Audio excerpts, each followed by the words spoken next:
Muy buenas, bienvenidos a una de las nuestras. Hoy toca una nueva película, Alguien voló sobre el nido del cuco, película de 1975, del director Milos Forman. Y tenemos con nosotros, como siempre, a César. Hola, César. Hola, ¿qué tal? Y a nuestro querido amigo Dani. ¿Qué tal? Buenas. Bueno, pues como decíamos, vamos a hablar hoy sobre Alguien voló sobre el nido del cuco. Una película que, dando un argumento sin spoiler de momento, trata sobre la entrada a un manicomio de un preso que viene de una prisión. eh, Viene de un juicio, de un bueno, juicio. cierto, viene del juicio y deciden que en vez de ir a la cárcel, viene al manicomio y su relación con todos los demás pacientes y en especial de la enfermera encargada de ellos, la señorita Ratcher, enfermera Ratcher, que bueno, que digamos que no es del gusto y del agrado de los espectadores. ¿Qué te ha A parecido la ver, película, César? a mí la peli es una peli que me encanta. La he visto un montón de veces, la vi hace muchísimo tiempo, cuando era pequeño. La vi en una casa familiar que tenemos y la vi solo con mi abuelo. Y bueno, realmente a mi abuelo le encantó, eso quizá no es un buen indicador, pero bueno, a mí también me fascinó. Lo que pasa es que cuando la vuelves a ver, te das cuenta de un montón de matices. Bueno, yo voy a hablar primero de un matiz que a mucha gente le pasa por alto cuando ve esta película. El protagonista, que es Jack Nicholson, bueno, que creo que o había hecho o iba a hacer Chinatown, era el actor de moda en aquella época.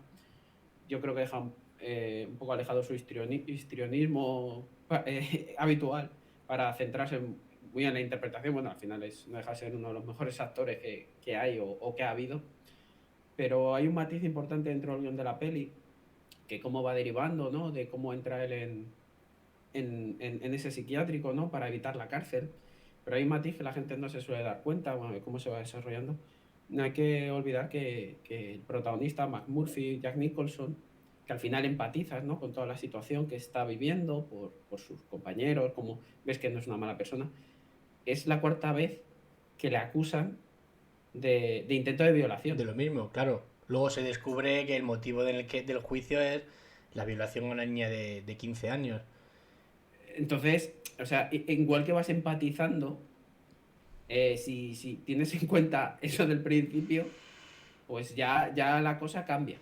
Cambia. Y es más, de hecho, durante la película, no voy a dar spoiler, De momento, cuando tiene ahí su relación con la relación que tiene con, cuando no digo una relación sentimental, sino con ese vis a vis que tiene, y no me refiero a algo físico, sino a nivel interpretativo con la enfermera, en algún momento la llama calentona a la enfermera. Y la enfermera simplemente está. Entonces, quizá Jack Nicholson sí que estaba un poco perturbado. claro, pero ya Eso, entramos en el análisis de qué eso es un creemos. punto, Tú, es un punto que hay que tener en cuenta, ahora, ¿no? ahora, Pero ahora, bueno, lo dejo ahí ahora como pequeño desgranamos punto. un poco más la opinión sobre la actuación y el La crecimiento trama. del personaje de McMurphy. ¿De qué te parece la película, Dani? Pues la verdad, bueno, es una película que me encanta. Sí que es verdad que la primera vez que la vi fue... pasé por alto este primer tema, que era un violador depravado y directamente, no sé por qué, empecé a empatizar con él desde el primer momento. Pero esta segunda vez ha sido bastante más chocante y hasta que he empatizado ha durado un poquito más ha durado un poquito más de tiempo. Eh, lo que más me ha gustado de la película es el ritmo endiablado que tiene, que es una película divertida, es una película que te transporta a la infancia, al colegio. Eh, tiene momentos de tristeza, tiene momentos de shock, no sé, sobre todo Jack Nicholson. Jack Nicholson me parece probablemente una de sus mejores interpretaciones, al menos mi favorita. Y bueno, es notable la crítica que hace Milos Forman al sistema psiquiátrico americano de entonces, que hecho, hace una especie también de reivindicación por todas esas personas olvidadas dentro de los hospitales de salud mental. Bueno, no hay que olvidar que realmente la película está basada en un libro, que tiene el libro homónimo Alguien voló sobre el nido del cuco, que si es cierto lo que decís, que la podéis, pero yo no la he visto esta vez, no la he revisionado con la perspectiva que decía César de juzgar, entre comillas, a Jack Nicholson si está loco, si es un depravado o si no lo es. Me fija mucho más en el tema que yo creo que trata la película, que es la autosuficiencia y el respeto de los internados. Un poco más lo que ibas diciendo ahí ahora, Dani. Porque fijaros que en cualquier momento, en cualquier atisbo de querer hacer algo por ellos mismos o de crecimiento, o lo que decía antes, autosuficiencia, la enfermera Ratcher les corta los pies. Les preguntaban, ¿por qué nos dejan las habitaciones cerradas durante el día? Y dice, porque os encerraríais en la habitación y no es bueno para vosotros. Y entonces creo que uno de los internados le dice algo como, es que estás diciendo que no podemos valernos por nosotros mismos. O cuando empiezan de repente a querer sus cigarrillos, pues dame mis cigarrillos. Dice, pues no, pues se Hay un enfada. tema Sí. intrínseco al comportamiento de la enfermera, que no me salía, de la enfermera. Señorita, Y es el tema de la Ratchet. libertad. Ujú. Y es el tema de la libertad. O sea, al final, la enfermera podría ser perfectamente cualquier sistema democrático, y digo democrático, no digo una dictadura, porque de hecho en algún momento les deja votar, como lo del... y votan, y en un momento dado cambian su decisión y le dicen, no, ya es que ya ha pasado el tiempo, ¿no? Claro, Entonces, que ella eso es vota la hasta democracia. que ve que van a ganar. Que en el momento en que van a decidir por ellos mismos lo que ella no quiere que decidan, les corta los pies. Entonces, Jack Nicholson, dentro de que yo mantengo que, bueno, puede ser más o menos un comportamiento más o menos reprobable con lo que he dicho de la enfermera o por el motivo por el cual está en prisión, una cosa que me llama mucho la atención es que él es libre, que es una persona libre y se comporta como una persona libre frente al resto que simplemente están constreñidos por las reglas, por reglas que muchas de ellas ni siquiera se muestran, ¿no? De hecho, bueno, es un tema, parece un panóptico, ¿no? Que es un método de vigilancia que existe, que no necesitas un vigilante. Simplemente el propio miedo es el que hace de vigilante. Y Jack Nicholson no tiene ese miedo. Puede ser que esa libertad que tiene, bueno, ya la haya usado con más o menos cordura o con más o menos mesura, pero lo más importante que tiene Jack Nicholson en esa película es cómo va transmitiendo la libertad al resto. Por eso se vuelven cada vez más exigentes. Y que los trata como un igual. Y a mí me sorprende, Claro. lo que más me gusta es que desde el momento en el que entra, te das cuenta que los trata de tú a tú, no como si estuvieran locos. De hecho, ya podemos empezar a contar un poco más de la trama, ¿no? Avisamos. Cuando están en el autobús y llega la amiga de McMurphy y se queda mirando y le dice, ¿estáis locos? Pero se lo dice con una naturalidad que me encanta, porque se queda mirándolos mientras ellos sonríen. ¿Estáis locos? Y todos riendo y dicen, sí, sí. Pues dicen, sí, estamos locos. Pero nada, hacia adelante, ¿sabes? Pero esa naturalidad que ahora precisamente no tenemos, porque está el PC, el Political Correctness, que tanto nos constriñe, él simplemente los llama locos, pero los llama con el máximo respeto, porque los trata como iguales. Él no piensa que están locos y los respeto y los meto en un sitio para guardados. No, él los respeta de verdad y los saca y son locos y los llama locos. Pero en ningún momento nadie se siente ofendido, ¿no? Que parece que eso es una cosa que ahora nos preocupa a alguien demasiado. A mí no me preocupa para nada. Si os parece, me gustaría, perdona Dani, ahora entras, pero quería soltar una pregunta que podremos solucionar luego al final del podcast, digo, por seguir un poco la costumbre. Aparte que tiene un reparto que me parece maravilloso, hay uno de los actores que sale en El Señor de los Anillos. Lo dejaremos para el final, seguramente lo sabrá y César por lo que veo gesticular, creo que sí lo sabe. Lo resolveremos al final del podcast. Eh, Cuéntanos, Dani, ¿alguna opinión, curiosidad? Bueno, iba un poco al hilo de lo que estaba diciendo César, que no hay nada más que ver la evolución de todos los pacientes, esa evolución positiva que manifiestan al tratarlos de tú a tú, al humanizarlos, al dignificarlos, cosa que tanto el sistema penitenciario, es que casi era una cárcel, el sistema psiquiátrico de entonces, tal y como habéis dicho, pues eso se basaba en una terapia diaria, aburrida, rutinaria, y el espectador asimismo se plantea la pregunta si esa dinámica que tenían diariamente o realmente que hubiesen dado con una persona como McMurphy, ¿cuál de las dos versiones era mejor para el paciente? La respuesta es obvia. La evolución positiva, revolucionándolo, llevándolo de pesca, soñando, Conduciendo el barco. Exactamente. O sea, dejándole ser ellos. De hecho, hay uno que, como comentaba Ángel, hay uno que bueno, deja de tartamudear, ¿no? Exacto. Que parece que está absolutamente constreñido por su familia y deja de tartamudear después de lo que aparentemente es perder la virginidad. Billy gana pero porque gana autoconfianza. Pero fíjate, a mí hay una escena en la que cuando McMurphy se da cuenta de que todos están ahí por decisión propia, están todos voluntariamente, menos él. Claro, él se sorprende y hay una frase que le dice, ¿pero qué creéis? ¿Que estáis locos? Si sois... No estáis más locos que el resto de las personas. Todos tenemos ese toque de locura. En el fondo, que tengas tus cosillas, porque él, claro, él ve pequeñas cosillas. Que seas un inseguro con el tartamudeo. Está también un paciente que es un poco más machista, hay otro que es más violento, hay otro que es... no sé, más burrón. Que aún realmente no entran dentro de la locura de cada uno de los pacientes, excepto la de McMurphy. Pero se vuelve a sorprender comparándolo y lo vuelve a igualar al resto de personas sanas. No estáis tan locos como creéis, sois normales y podéis valer de vosotros mismos. Les da esa fuerza, esa vitalidad, esa confianza que creo, y vuelvo a repetir, que es la base de la obra. Digo decir obra porque realmente es un libro, ¿no? Es una adaptación de una obra.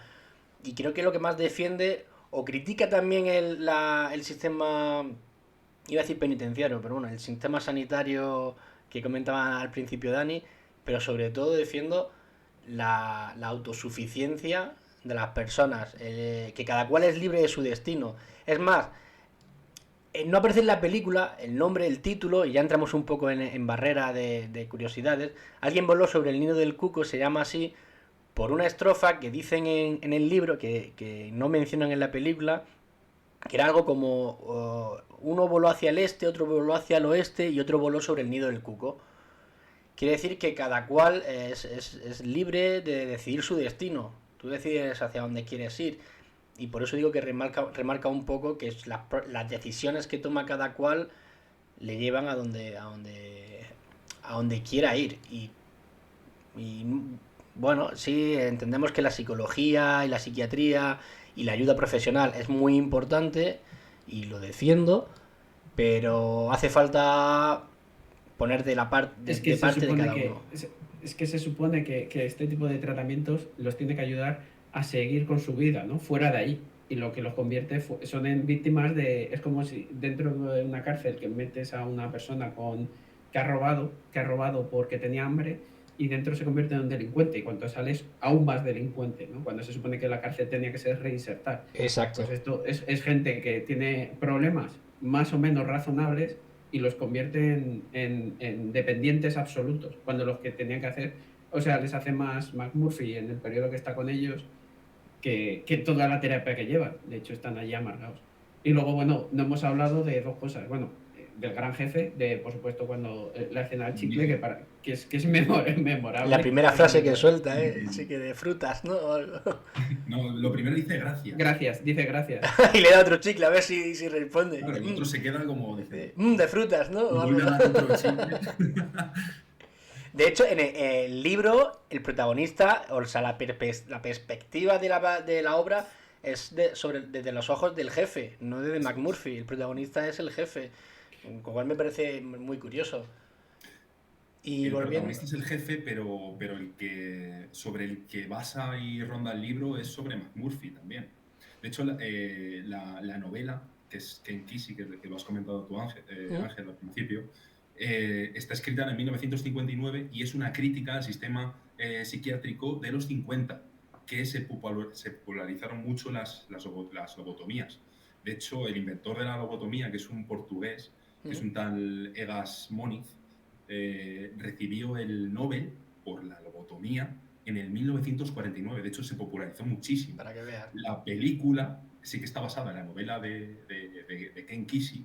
Lo que pasa es que, no sé si vosotros que lo habéis revisionado más veces que yo, hay un momento en el que está la televisión en voz en off y empieza a hablar del muro de Berlín.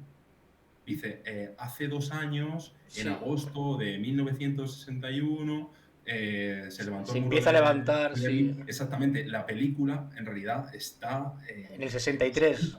Sí, exactamente, en el 63. De hecho, una cosa que te comentaba antes de empezar a grabar, fuera de cámara, Dani, lo que te quería comentar es que la época en la que hay que ver la película con la perspectiva de la época. Y en esta época, la obra, en los 60, estamos hablando de la posguerra, corto y medio plazo de la posguerra. Las mujeres empezaban a trabajar en esa época y eso a muchos hombres, a mucha gente no les gustaba, que la mujer hubiera estado trabajando y hubiera cogido el gustillo por trabajar y seguir trabajando. Y esa es una de las cosas porque la enfermera Ratcher es la mala de la película, da esa visión mala de no pueden hacer bien su trabajo, no saben hacer el trabajo.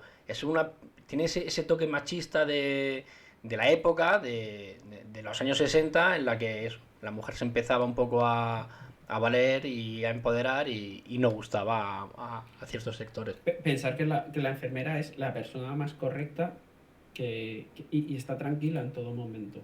Es una mentirosa, lo dice McMurphy, dice, no es sincera cuando está entrevistándose con el doctor, ¿de qué opinión te merece la enfermera Ratcher? Y lo primero que dice es, no es sincera. Y es cierto, es impasible, es maldad todo pura. Lo contrario que debería ser cualquier enfermera. Manipulación, cero empatía. Claro, es manipuladora, no tiene empatía, es antihumana, es totalmente... todo lo parece un mecánico, ¿no? Más y de hecho, la primera imagen que aparece de ella es entrando al hospital vestida de negro. No sé si de luto o con un guiño a esa... no sé, a esa maldad, ¿no? A esa oscuridad. Que curiosamente McMurphy también entra con el gorro negro. Y luego, los colores también dicen mucho, ¿no? De las sensaciones en las películas y tal. Volviendo a curiosidades, para que no se nos echen tiempo encima, es que esta película podremos hacer un podcast de 1h30 sobre ella porque trata unos temas súper emocionantes y diversos. El director, que hablábamos antes, Milos Forman, ha hecho también una película que también versa de la locura. Las 2 películas más famosas que yo he visto suyas, Amadeus, la historia de Mozart, es un genio loco también, y Man on the Moon, no sé si la visteis, que era Jim Carrey haciendo de Andy Kaufman, que era un humorista, un cómico en el que él se basó bastante también. Vuelven a ser películas tratando la locura. Y como curiosidad hizo también una película relacionada con España, fueron los fantasmas de Goya. Volvemos a otro genio loco. O sea que no sé si es que tiene una filia con la genialidad o con la locura, pero sus obras más importantes han sido esas. Y bueno, el reparto...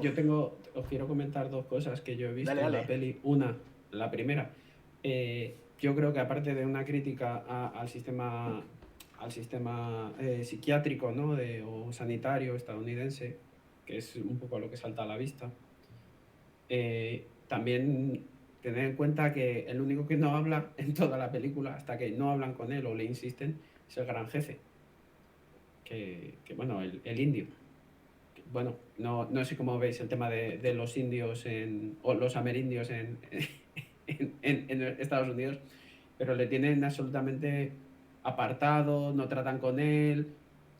También es una crítica a cómo se trata a los amerindios, ¿no? O sí, cómo se les ha tratado. De hecho, habla de su padre. Ujú. que bebía bastante, que le pasaba... yo creo que empatiza mucho con McMurphy justamente por lo que dice de su padre, porque era una persona que también llamaba mucho la atención, ya no solo por la altura, sino porque bebía mucho, la gente se metía mucho con él, también hace referencia Y lo al compara. racismo de la época, exactamente, los compara. Y bueno, de hecho, se vuelven amigos, los dos al final se iban a escapar juntos. De Y hecho, luego, ahí, en esa escena que tú comentas, Dani, en el que compara al padre del jefe con McMurphy, llega un momento en el que Kizer era como tú, era muy fuerte, porque siempre hacía lo que quería. Volvemos a esa libertad, es decir, el poder hacer lo que tú quieras es lo que te empodera, es lo que te hace ser libre. Y vuelves también un poco al título que decíamos antes, que cada uno elige su destino. Pero también dice una frase que me llamó mucho la atención, que dice, los perros no lo reconocían y no le dejaban en paz. Le ocurrió lo mismo que a ti. Es decir, no te reconocían y te atacaron los perros. Es como, puede que McMurphy también dentro del psiquiátrico haya cambiado, sea un guiño a decirle algo como que ha cambiado él y una vez que lo Re- cambian no te tratan igual. ¿Realmente estaba hablando de los perros? Claro, eso vi, que es una metáfora. Quiero decir, los perros no lo reconocieron y le atacaron o algo así, ¿no? Es como decir, puede que a ti no te reconozcan porque te tienen el prejuicio de que estás loco y te tratan distinto. No sé, pueden ir por ahí un poco a la crítica del juicio, del no tratarlos como a iguales, un poco rondando toda la temática esa del respeto, ¿no? Eh,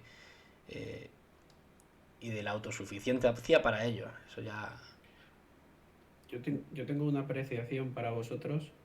¿Vosotros habéis visto alguna vez en los que un héroe muera y libere al resto?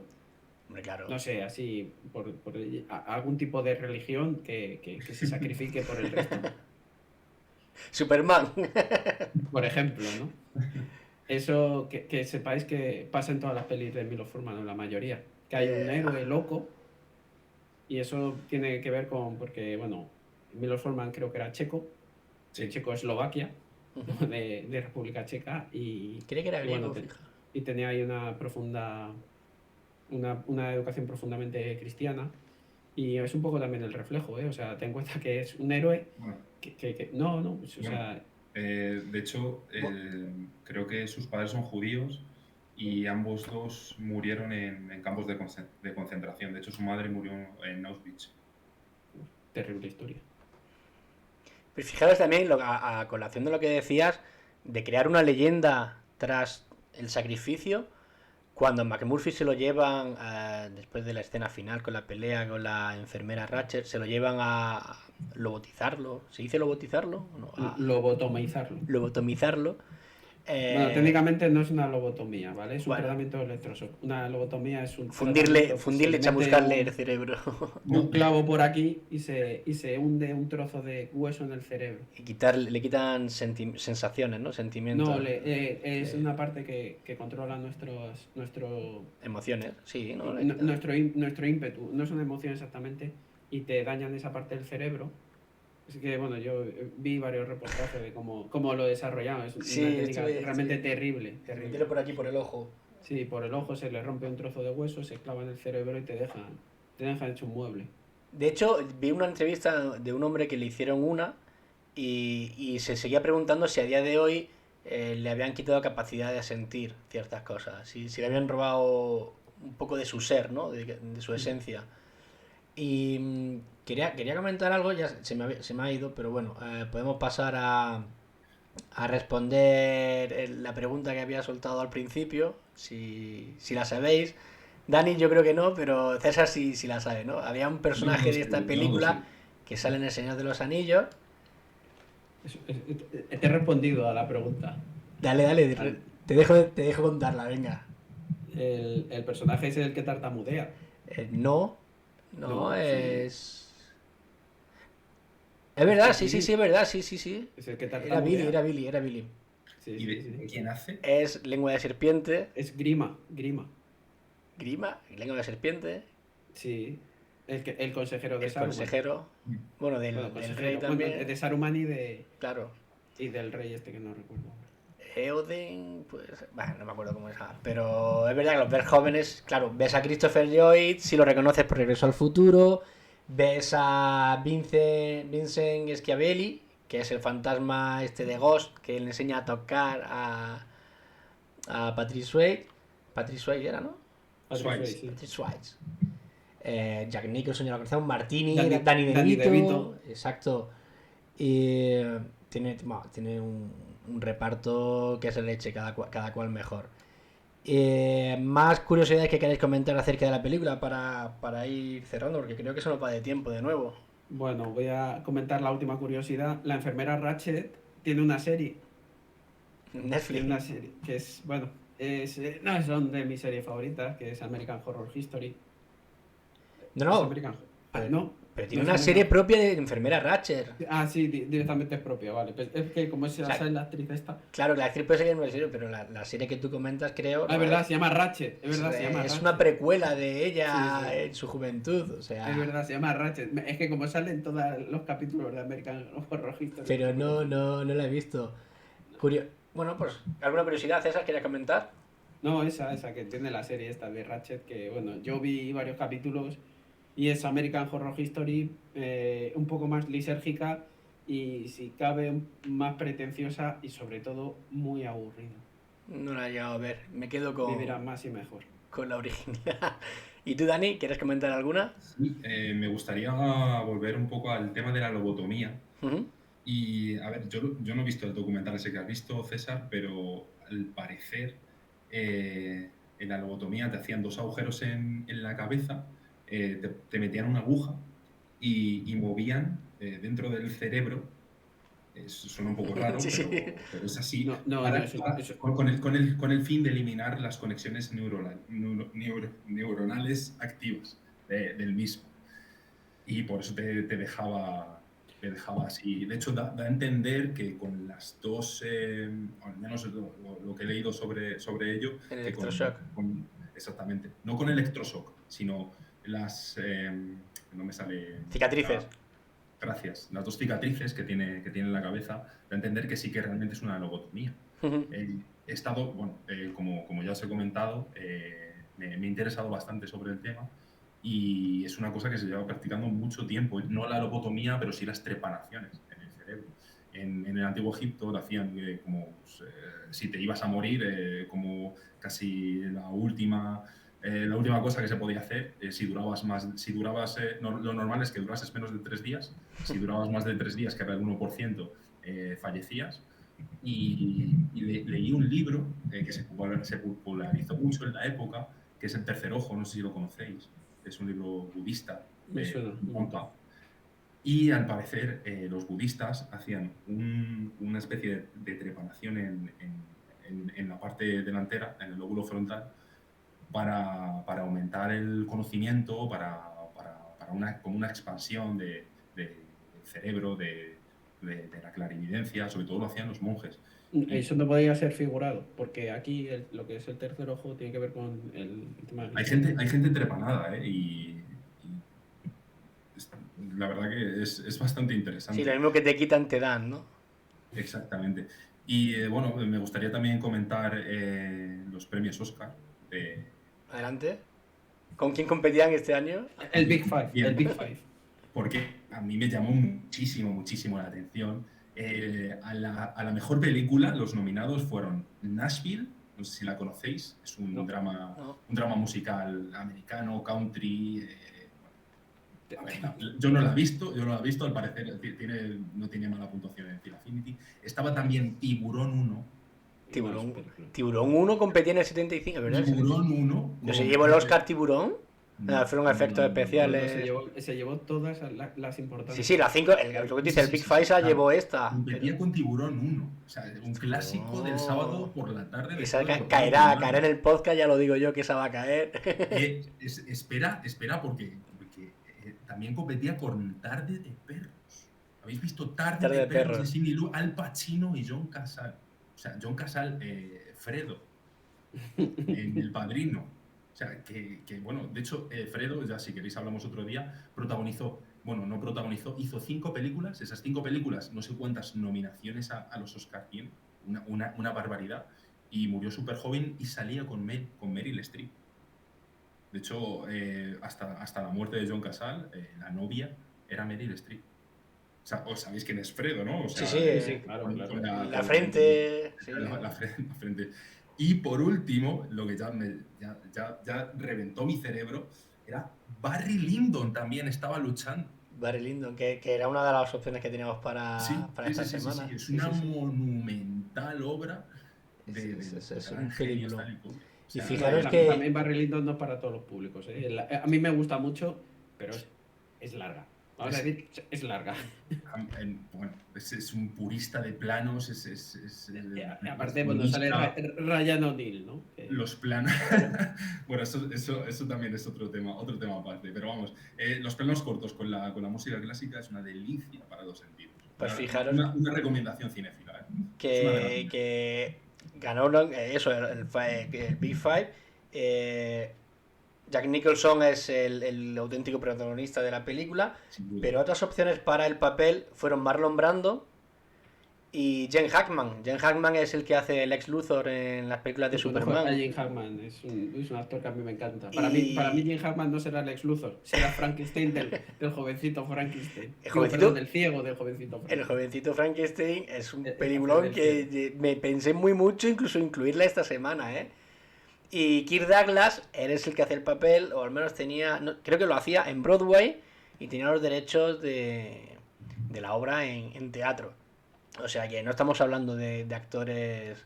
Y Jack Nicholson en esta época no estaba tan consagrado como lo estuvo en los 90 o a principios de los 2000.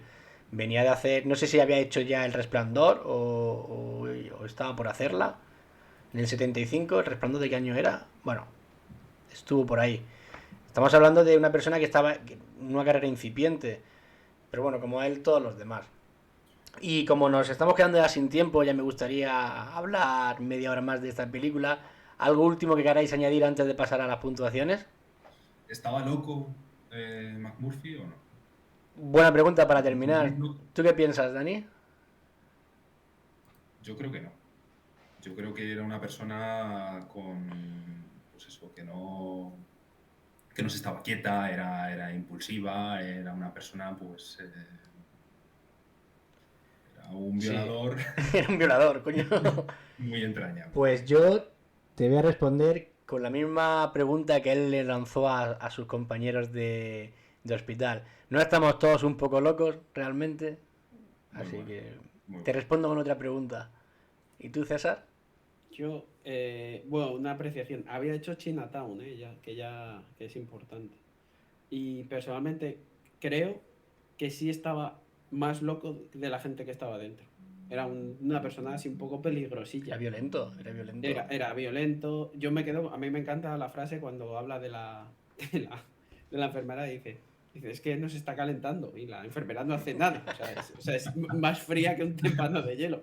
Entonces, ese tipo se le bajan los humos mucho cuando le dicen vas a estar aquí hasta que nosotros digamos que estás bien, ¿eh? Cuando está en el spa, sí, y ahí justo se le cambia la cara. Entonces, ¿creo que está loco? Pues yo creo que sí, que creo que está un poco bastante, sí. Pero también digo que viene de fuera y siendo un poco más desequilibrado es mucho más sano, tiene mejores relaciones sociales, está mejor que los que están dentro. Pero es que saber relacionarse no significa que no puedas estar loco.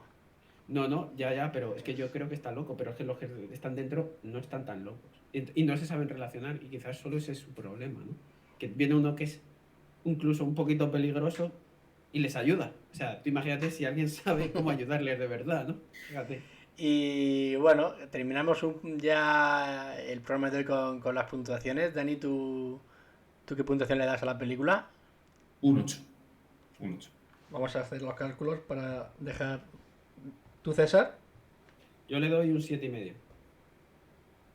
Pues yo le voy a dar un 9. Sale... Ah, muy bien, me ha sido un 18,5. Hemos dicho un 9, un 8 y un 7,5, ¿no? Un 8,16. Notable. Fíjate, yo creía que íbamos a puntuar la más alta. Pero la semana que viene o cuando podamos volvemos con un nuevo capítulo, que esta vez le toca elegir a Dani, ¿no? ¿Te toca a ti? Sí, me toca a mí. Pues ya nos sorprenderás con la película porque aunque hayan sonado ya por ahí pajarillos, eh, no será decidido hasta que, hasta que no nos lo diga oficialmente. Y nada, un placer. Volvemos la semana que viene con un nuevo capítulo. Esperamos que lo hayas disfrutado. Hasta luego. Muchas gracias, hasta luego.